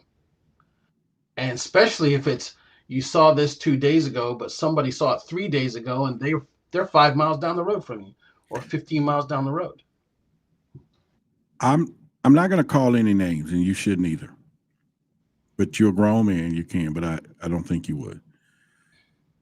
I know that this app also answers the anonymity of what we all was concerned with this other app that we believe sold out to the people. Okay, yeah. I don't talk about it in open space, but I see somebody I know got that on their phone, and I'm like, dude, you better pull that shit off. I'm letting you know, you better put. They are, but I don't want to get in no trouble, and I don't want you to say anything. But we're not gonna have that problem with you, right? Are we? No. So here's the beauty that I wanted. Everything on my app and anything that you collect on the phone, it is yours. It is yours totally. The only thing I am asking when you sign up and join us on this is the right to share your data so that I can get maybe 4 or 5 different videos together and do some testing to see if they're the same thing, you know? So you get your 15 minutes of fame because I'll be the first one to run up to Roderick and tell everybody, hey, Roderick, one of your truth seekers found this, and hey, man, they got the Holy Grail. All I want is to be able to take it and do some analysis with it. Use the artificial intelligence, use the machine learning to figure out, now that we got something, what is it? And if someone gets a really good shot, you know, I'll be all for, you know, pushing them up and getting them on CNN or whoever else is going to listen, you know, because that they deserve it. They went through the effort. And you know what? That is so fair because that other app, somebody's trying to post different names in there because I got some smart people in my chat down here, but I'm not going to be the one to spread it. But you know, there's some right answers there. But the other part is these people, and it's why even with Project Black, we talked about it. And I'm not going to lie to you all.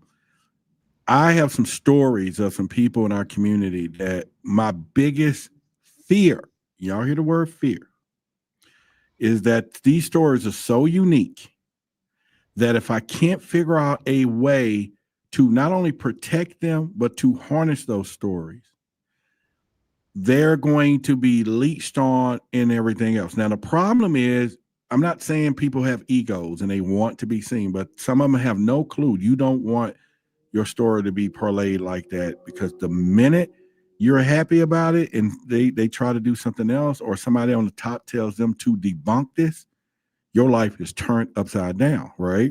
Yeah. So I will add that there's one of my friend, Linda, I don't know if you know Linda Thomas. She was with MUFON. She was an imagery analyst. No, the name, no. Wonderful woman. She's all about protecting the user. So she said, two things. She said, Logan, can you make it so that this could be, someone could report anonymously? So you can. And then two, she said, can you make it so that you will get the full information so that you can do your scientific testing and support the investigation, but everybody else, there'll be an obfuscation so that if you're seeing something every night, you don't want everybody knowing exactly where you are so they can be showing up on your doorstep.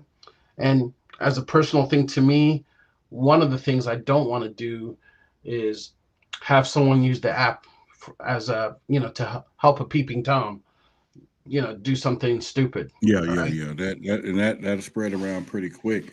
Yeah, because I get what you're saying.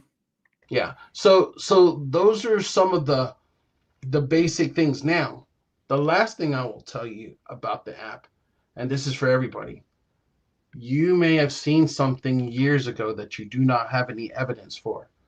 However, there is a debrief capability in the app that will drop down a little heads up display, and it'll start asking you questions. And what it will do is allow us to collect your information so that we can compare it to other information, such as, let's say, Roderick, you saw something in 1995 and you kept it to yourself. And now all of a sudden this app is available. You go in, you say, hey, in May 15th, 1995, I saw a triangular object doing this, and I was over here off the side of, not too far from Houston, and I saw all these things. Well, wouldn't it be nice for you to know that somebody else saw that same thing and now they can validate what you saw? Yeah, absolutely. So even though you don't have the evidence, you've now got somebody else that you can collaborate with and say, hey, let's talk. Here's how I saw it. Here's what it did. How did it make you feel? Has things changed for you? Did it affect you? Those are the things that we need to start having a discussion about. And I think it's part of something that's missing, especially in the Black community, because I've been invited out to Skinwalker Ranch. God bless Travis Taylor for inviting me. Yeah, because I'm gonna have you do some name drops. I'm gonna have you do some name drops in a minute. I wasn't going to, but I am now. I know I'm not really gonna go there, but Travis was nice enough, but some other things happened, so I couldn't go. But I'm gonna say this because it's important. I think I asked a group of people. I said, hey, if we are allowed to go, would you guys go? And the funny thing happened. All the people of color kept their hands down and all the other people put their hands up. What? And I was like, whoa, what does that mean? So I asked people separately, what's all that about? And they're like, we ain't stupid. We remember all the stories that our grandmother told us about all this stuff. So it seems like there's a bunch of people willing to run in. So I joke and I tell people I'm Black. I don't do the woo stuff. All right. But I also tell them, if you should see me at Skinwalker Ranch, it's because I have a plan. I will not be the slowest runner. Listen, it's almost like, remember Richard Pryor when he did this joke, and it was like a spooky joke, and then the guy was like, he was talking about how, he was talking, more color stuff, but he says, he just make a statement. He was like, when he was in this place, he asked the dude, he said, hey man, he's like, which way you gonna go? And the dude told him, why? No, which way are you going? He goes, why? I want to know so I don't run over your ass. Which way you going? Yeah.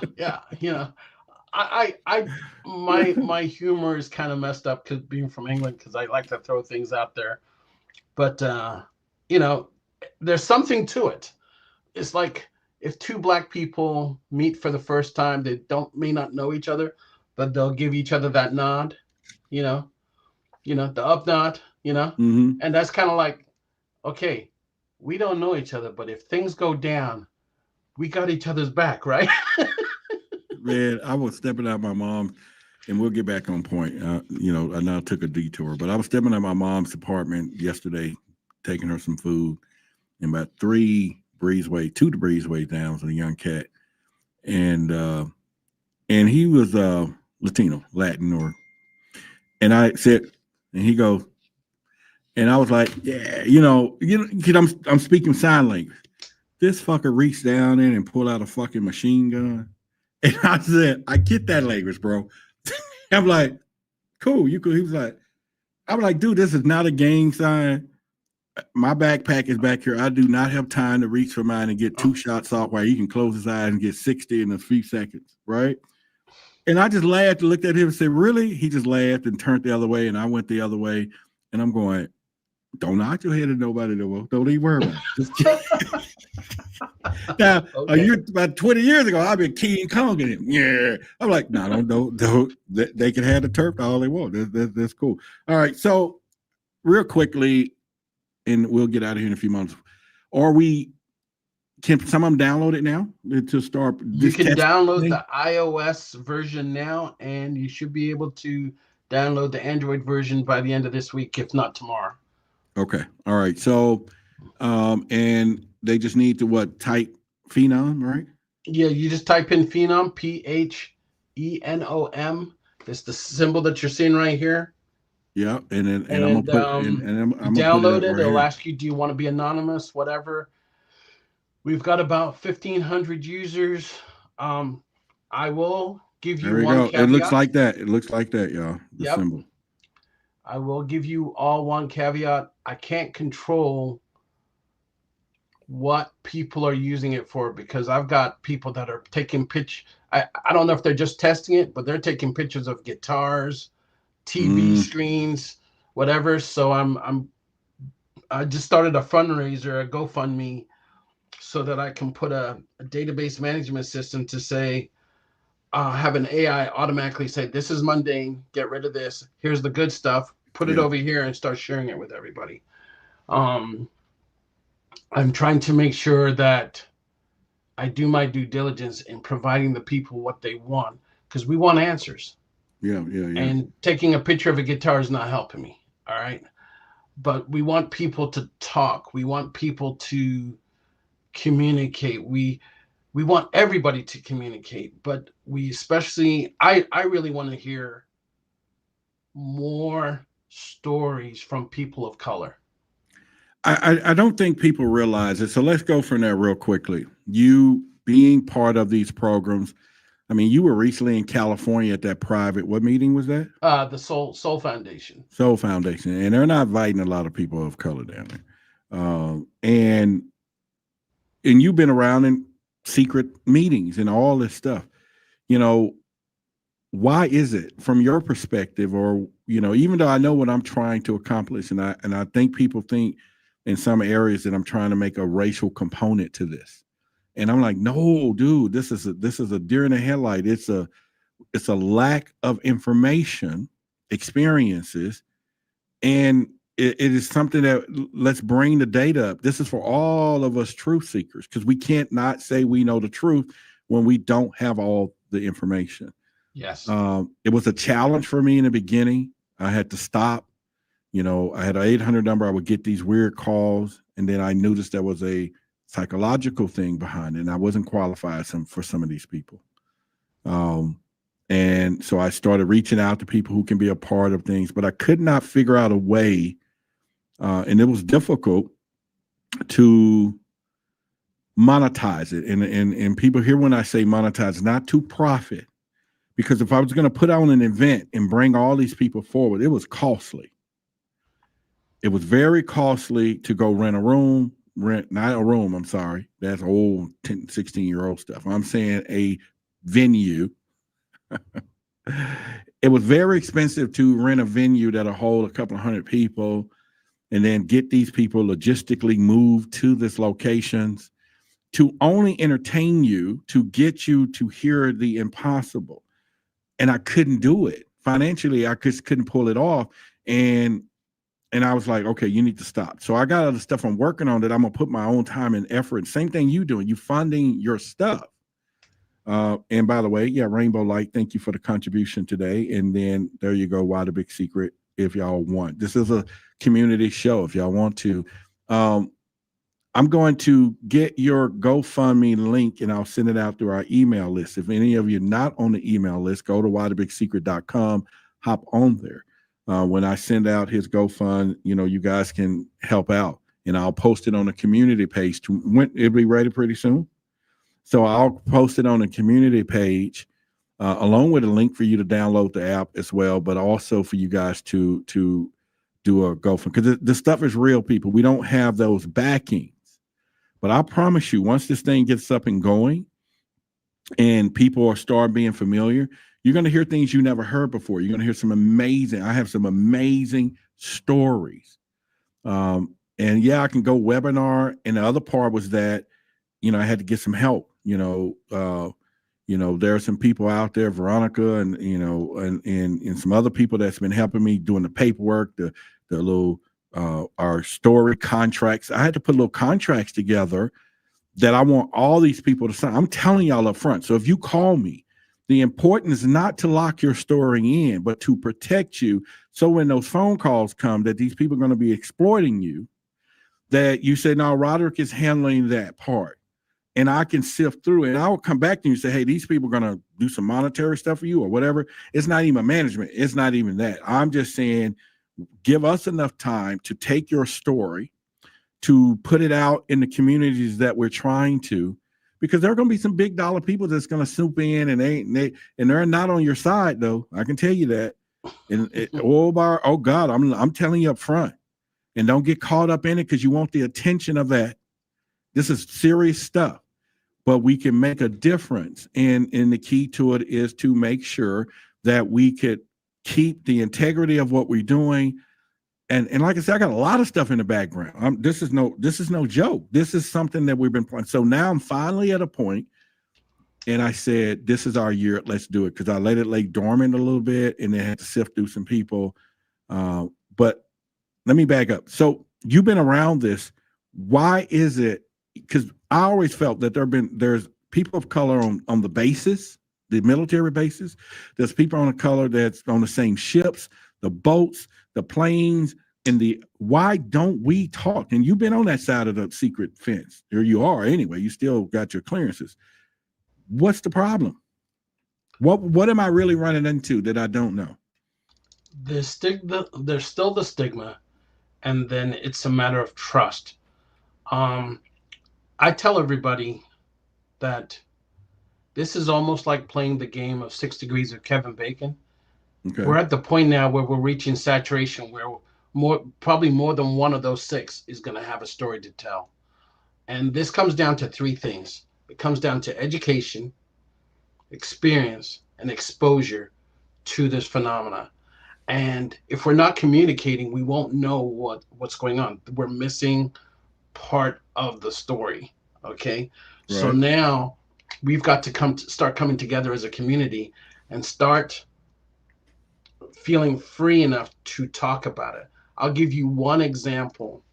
I know of a person that was seeing things in the corner of his eye, up in the sky and sometimes on the ground, and wasn't figuring out what it was. And then one day he's with a bunch of his friends and they're having some kind of get together, and whatever this thing was came down in front of all of them. They all saw it, all of them.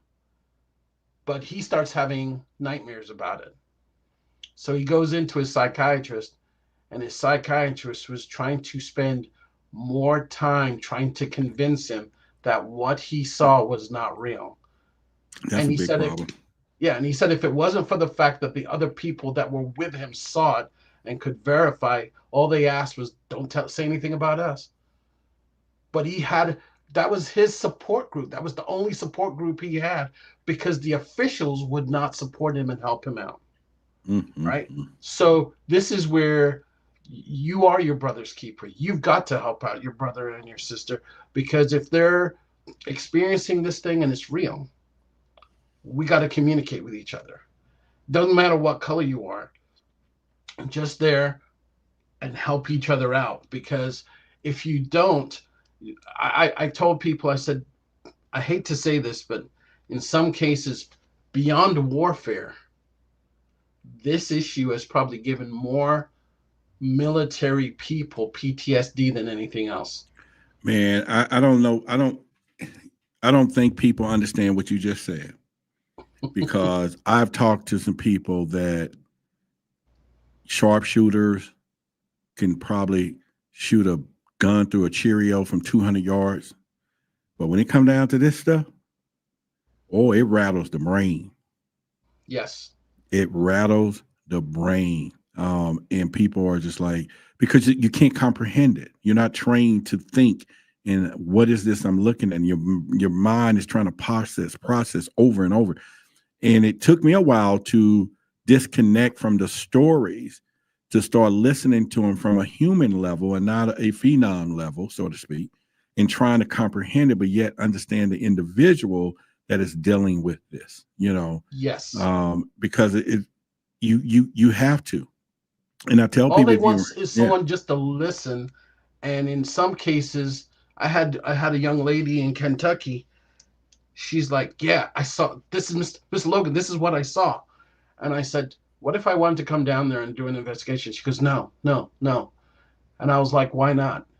And she goes, my family's not ready for this. That's why I got to figure something. I get so many calls. Oh yeah, I know you're doing Project Black. I want to tell you. And the minute they share and they get it off their chest, they're crying. And I say, okay, well, when can we just kind of share your story? No, hell no. I just wanted to tell you. I'm like, damn, am I emotional trash can now? I appreciate it. I do appreciate the trust, but it's not going to help. It's not going to do what we're trying to accomplish. And that's when I developed what I call I Believe You Believe, because people just want you to listen to them. They want you to hear, and they try to catch you. Hey, you believe what I'm saying? No, honestly, I believe you believe what you saw, and therefore I'm going to support you. Right. Don't let nobody say they totally comprehend what you saw, because they don't. They can't. They can't. And so many people are lied to every day about that. I believe you believe what happened to you. And for that of being you, I support you. Let's go on this journey together. Yes. And that's the only honest approach that I developed, and I've done it 400 times. I get it now, because there are some stuff people are seeing in you cannot. Now there'll be some similarities in stories, but overall, no. I do want to add something to what I said to your viewers. The app is not only there to record UAP, it is also there to record if you're having paranormal events, or if you see a cryptid, Bigfoot, Loch Ness Monster, stuff like that. Because the idea would be to build a heat map so we can identify where the stuff is taking place. Think about this. I really want your audience to think about this one particular thing. And for you too. Mm-hmm. There is MUFON and NUFORC national databases for all the UAP as best as we can, except for the things that people haven't talked about, okay? But where is there a national database to keep track of all the paranormal stuff? Nowhere. Where is there something to keep track of all the cryptid stuff?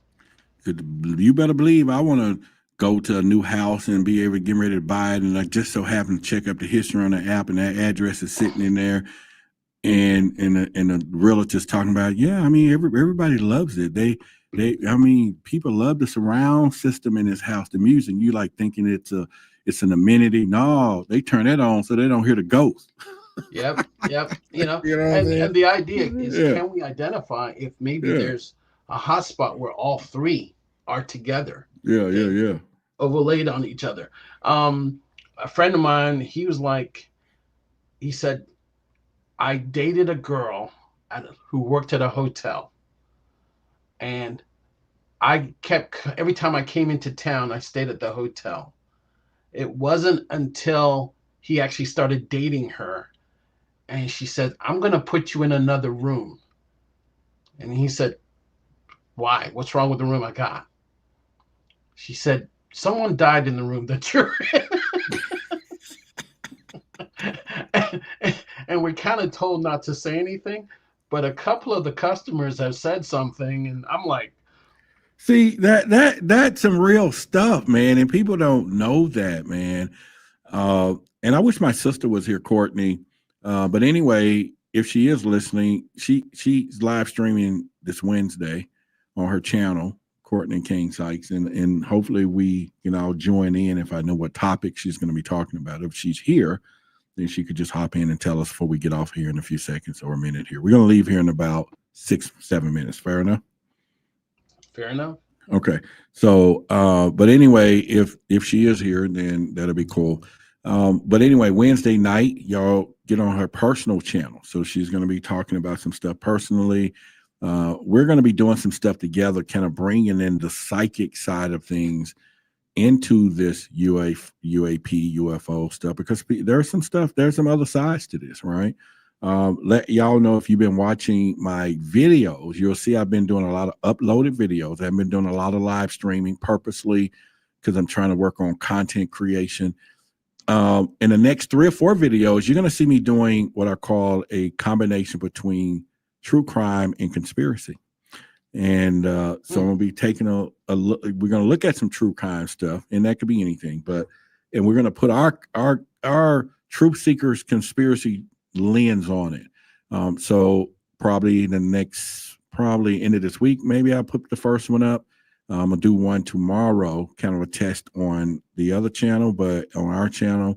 And I need y'all to let me know what you think about it, what you like. So I'm going into a lot of work with some editors to create this style that I want to do.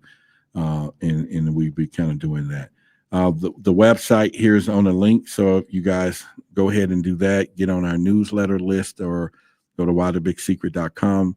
And we're going to get Logan back here probably in a week or two, right before the holidays, so that we can really pump our team, our truth seekers, of getting all on the app at once. And then we can try to do like a group sign up, and then we can do a group connect so that we all have our group and team, and that way we can share stuff. We'll be able to do that, right?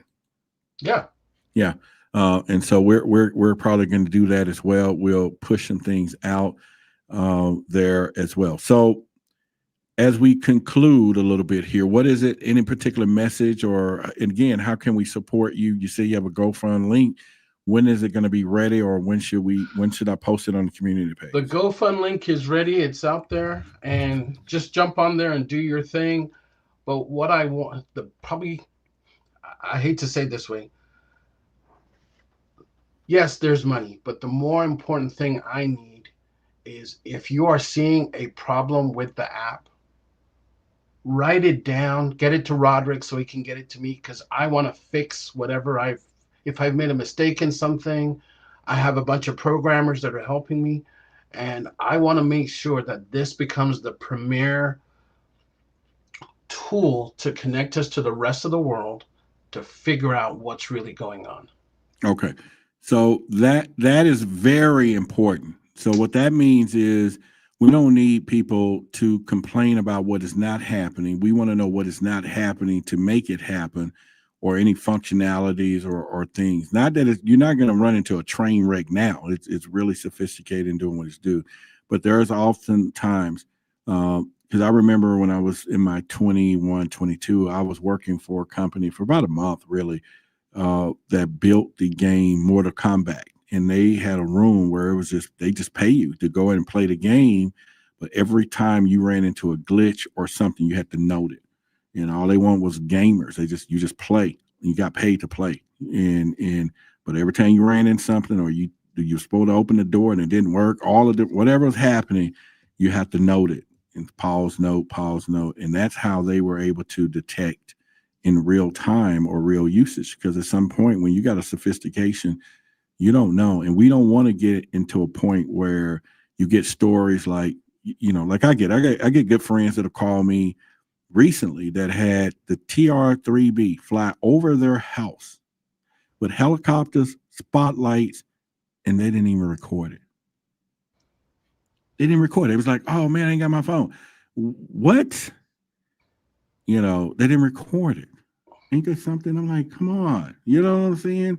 We don't get those opportunities, and so now that friend sleeps with their phone and camera. They don't put surveillance around the house because they're in the flight path. I was like, you in the flight path. It's coming back, Yeah. Let's catch this thing. That's a military craft. And the spotlights is designed so that you can't look up and see it. They blinding us, them helicopters and stuff. So yeah. And now if she had the app, she can snap, and then somebody else down the street can say, oh, it's coming in real time. We got them. Yep. We got them. Everybody's It's looking just up. going to get better with time. Yeah. But I, like I said, money's great, but I want input. Even if it takes me a while to get it to the point where I get it into the app, I need to start that list so I can make it better and better, so that you and I and everybody else can have that shared experience. Yeah. Okay. All right, brother. I appreciate you. We're going to have you back. We're going to help promote this thing. We're going to grow this. We're going to get you up and running, because this is for the collective. You're already up and running. We're going to, quality control this app for you as a collective and everything else. I really appreciate what you're doing and what you've done for our country and everything else. I even appreciate you giving me an opportunity, because you heard my cry of saying, wait a minute, everybody else got their insiders and connections and all of that. It was very difficult when I started telling other people in this ufology that I'm getting ready to do something different. And man, they didn't like it. They didn't like it because it was like, oh, wait a minute, he's getting ready to change. He's getting ready to bring in a whole new element that they can't encroach upon. And let's just make this not, because I don't think people have a clue of some of the stuff I've been going through with some of these mainstream organizations. Y'all know my history, so I'm not going to call their names out, but it's not been pretty for me stepping out what I was about to do and then partnering with people like him, where we now can collect data and do things too in real time. And we're just doing it on that level. So it is a serious thing. So Logan, I appreciate you. I'm going to stay here for about 3 minutes and say goodbye to the audience, and we're going to talk, and I'll catch up with you tomorrow. Or is there anything else we need to cover? Anything we left off? No, you covered it. And just call me when you need me. Okay, I'll call you when I need you. Definitely, I will get the GoFund link from him tonight, and then I'll, between tonight and tomorrow, I'll post on our community page on this YouTube channel tomorrow. By tomorrow, y'all check the community page, post your comments. Make sure we share it. Make sure we know within the community what we're going to do with this app, how we're going to put it out there. We're going to stay on top of it. So you're going to hear me talk about it a lot, okay? Because it's not just 20 people we need. We need thousands all around, people worldwide, everybody. So we're going to tap into this thing because, like I said before, it's a collective effort and all that. So I appreciate you, my man, and we will talk soon. All right. Good night, everyone. All right, there we go. So y'all heard it. Y'all heard it from a great guy there, and I really appreciate him. I appreciate a lot of stuff. Him and I talk a lot, and like you said, he's in the fray. Lou Elizondo handpicked him personally to be part of some of the things that they were doing, and he's still connected. He's a private contractor now, and he still has his clearance. He still works and still in pipelines of information and stuff, and everyone on the other side knows who he is, and finally I just told him, can you partner with me or be part of what we're doing? He said, you know what, you're a good person, and this is months back, right? So we've been knowing each other a long time now, and he's like, it's time, I'll come forward. And he's been offered on TV shows, he's been offered all kinds of stuff repeatedly, and he says, if I'm going to do anything first, start coming on your show, and we're going to support you. And so when I called him up, I said, man, let's talk about this thing. And he says, you know what? We're going to talk. We're going to do this. I'll come on there tonight. I'll come on tonight. And I was hoping Courtney would have been here. And then I asked for Daryl he was in flight, and so we would have had he's starting his podcast as well, and so hopefully we'll get him going, part of the community. Rob is doing his podcast. We got a lot of our team people are starting to put their podcasts together, and we're going to support everybody collectively and do everything else. I will also post the Project Black YouTube channel on the thing. Has nothing there pretty much, and I just want y'all to start subscribing there, because a lot of these Project Black stuff I'm going to put there so we can have our own channel, the YouTube channel. So it's specifically designed for that. Doesn't mess up the algorithm, a little bit of changing those things up, because as you know, I'm starting to upload more videos and everything else. The podcast is doing good. My health is doing good. I'm no longer, my diabetes is now controlled. So the last time I went, A1C1 was like 5, almost 6 something, 6 easy, even I think 5, 9, 6 or whatever it was, but they stamped it control. So now I just got to start really, really watching what I eat and pretty much, and continue to just exercise it. So now I'm doing more hydration with the water bottles. If you haven't got your hydrogen bottle, look for the link. There's some stuff, Fresh Mouth, the Nano Silver, all that stuff we have. We got to put more emphasis on for you all to know to use those things as well. And so we will definitely be doing that as well. So anyway, I appreciate each and every one of you. I love you. I love everyone. And to my haters, if you're watching, to my haters, if you can hate me and you don't even know me, I can still love you and not know you, but I don't want to meet you, but I can still love you. And I want you to know that you are loved, because that's what we're going with it now, and pretty much. And who could have some haters? Anybody can, any of you, your neighbors, or it could be anybody, but I do get a lot of hate. I do get a lot of bad comments and things in my inboxes and everything else. But to say the least, it happens to all of us in a special way. So with that being said, I want you guys to take your time and do your thing. So the hotline is there, and it's on there. If you leave a message, you can leave a message. The assistant of the team will be monitoring that. She's here in the chat, so she'll answer some of those calls or get back and relay some of those messages. We put a hell of a team on the back end together to do a lot of stuff. Big announcements coming out. The major book, 400 pages, like a David Icke book, will be ready pretty soon for you to take a look and really get some understanding of what's happening. And then I have bigger announcements that are just coming into more fruition and everything else. And so we're not sleeping on what we're doing. We're doing it. If you have a story and you want to come forward to start talking about it, we will definitely want you to call that 800 number. If I don't answer, leave a message, because it'll get transcribed out, and we'll get the audio, and I will call you back. And so don't be surprised me calling you back. I get that too. Like, what, you calling? Hell, why not? We're trying to do this thing. I'm not for sure, maybe one more time before Christmas, that we will be live streaming. So just kind of keep your notes there. We may do another Freaky Friday. No more Freaky Fridays. I'm sorry, that is done.